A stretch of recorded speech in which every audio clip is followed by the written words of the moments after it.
What's up guys, Dalton Anderson here, and today I'm going to be teaching you how to add rust to your bare steel or iron. So the piece of metal we're going to be working with today is this fender for a CMX 250 Honda Rebel. The first thing you're going to want to do is just get whatever you have down to the bare metal. I did this with aircraft stripper and light grit sandpaper, just to give it a little texture. So basically whenever you get it to this point, we can go ahead and talk about supplies.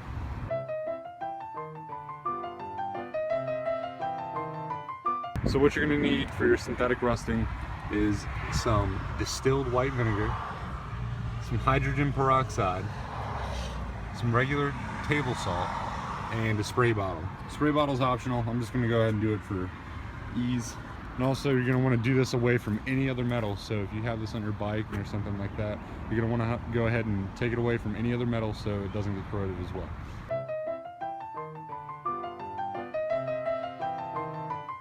The first thing we're going to do is we're going to take this distilled white vinegar and we're going to just pour a little bit over this just to saturate it, get as much of it, soaked as possible. So you're going to let that sit for a few minutes, and you're going to go ahead and set up your spray bottle with the rest of the ingredients.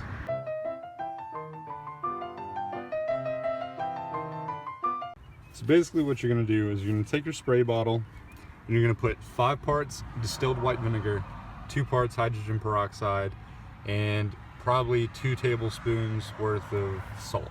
You're going to shake it up, and then once this is sat for a few minutes, you're going to go ahead and just spray it on there, and you're going to start to see a chemical reaction occur with the top layer of the metal.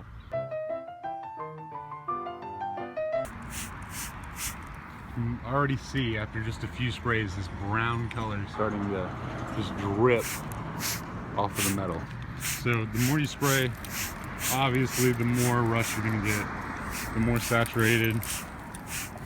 So that's up to you. That's why I recommend going ahead and getting a spray bottle, because you can kind of do it as liberally or conservatively as you like.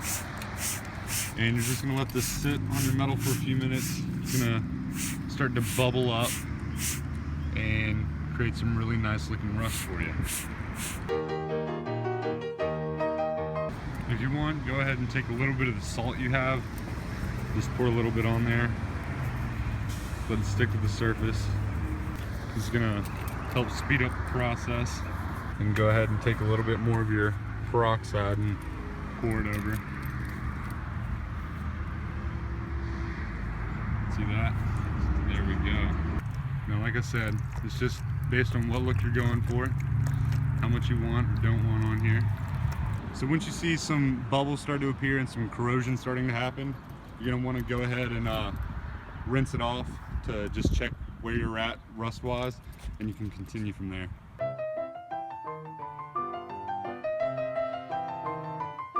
So this is after I rinsed it down. It's about where I want it. It's got a good few streaks in there. It's pretty solid tone overall. You can continue going if you want more rust. It will begin to rust more as it sits. So just keep that in mind whenever you're deciding if you want to keep going or not.